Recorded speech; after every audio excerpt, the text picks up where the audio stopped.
नमस्कार भावी मातांनो, दर सोमवारी भावी मातांसाठी मी एक कथा सांगत असते या चॅनलवर. तर आजची कथा आहे भक्त प्रल्हादाची कथा. ही कथा गर्भवतींसाठी काय संदेश देते, मॉरल काय आहे, गर्भवती माताने कसा गर्भाशी संवाद करायचा या स्टोरीला अनुसरून आणि त्या स्टोरीला अनुसरून संकल्प कसा असेल हे सर्व जाणून घेण्यासाठी हा व्हिडिओ पूर्ण पहा आणि ऐकूया भक्त प्रल्हादाची कथा. खूप वर्षापूर्वी हिरण्यकश्यपू नावाचा एक पराक्रमी राजा होता. त्याने कठोर तपश्चर्या करून अनेक वरदान मिळवले होते. त्यामुळे त्याला स्वतःच्या शक्तीचा खूप अभिमान झाला होता. हिरण्यकश्यपूची इच्छा होती की सर्वांनी फक्त त्याचीच पूजा करावी. पण त्याचा मुलगा प्रल्हाद लहानपणापासूनच भगवान विष्णूंचा भक्त होता. तो नेहमी प्रेमाने आणि श्रद्धेने विष्णूंचे नाव घेत असे.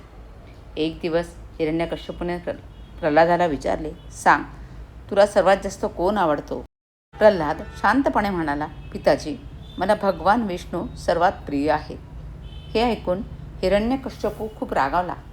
त्याने प्रल्हादाला अनेक वेळा समजवण्याचा प्रयत्न केला, पण प्रल्हादाने आपली श्रद्धा सोडली नाही.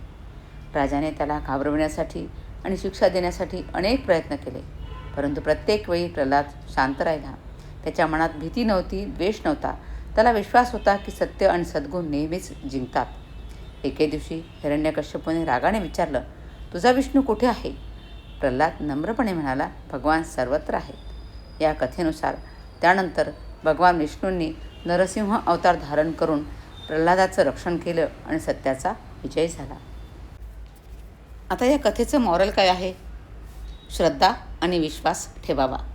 कोणत्याही परिस्थितीत सत्याचा मार्ग सोडू नये. भीतीवर मात करून धैर्यानं उभं राहावं. राग आणि द्वेषाऐवजी प्रेम आणि करुणा जोपासावी. सकारात्मक विचार मनाला मजबूत बनवतात. ही कथा गर्भवती मातांसाठी काय संदेश देते बरं? प्रल्हादाची कथा शिकवते की मन शांत, स्थिर आणि सकारात्मक ठेवलं तर कोणत्याही आव्हानाला सामोरं जाण्याची शक्ती मिळते. गर्भावस्थेत आईचं शांत आणि विश्वासपूर्ण मन बाळासाठी सकारात्मक वातावरण निर्माण करतं. आता बघूया गर्भवतीने गर्भसंवाद कसा करावा या स्टोरीला अनुसरून. हात पोटावर ठेवा आणि प्रेमानं म्हणा, प्रिय बाळा, तू धैर्यवान, शांत आणि प्रेमळ आहेस. तुझ्या मनात नेहमी सत्य, श्रद्धा आणि सद्भावना राहो. तू प्रत्येक परिस्थितीत आत्मविश्वासाने पुढे जाणारा आहेस. आणि आजचा संकल्प असेल या स्टोरीला अनुसरून, मी शांत आहे, सुरक्षित आहे आणि जीवनातील प्रत्येक परिस्थितीला विश्वासाने सामोरे जाते. माझ्या बाळामध्ये श्रद्धा, धैर्य आणि सद्गुण विकसित होत आहेत. आणि भावी मातांनो, भक्त प्रल्हादाच्या कोणत्या गुणांचा संस्कार तुम्ही तुमच्या बाळामध्ये रुजवणार आहात हे कमेंटमध्ये नक्की सांगा. आणि इतर गर्भवतींसाठी हा व्हिडिओ शेअर करा. नवीन असाल हे चॅनल जरूर सबस्क्राईब करा. आणि हा व्हिडिओ पूर्ण पाहिल्याबद्दल खूप खूप धन्यवाद.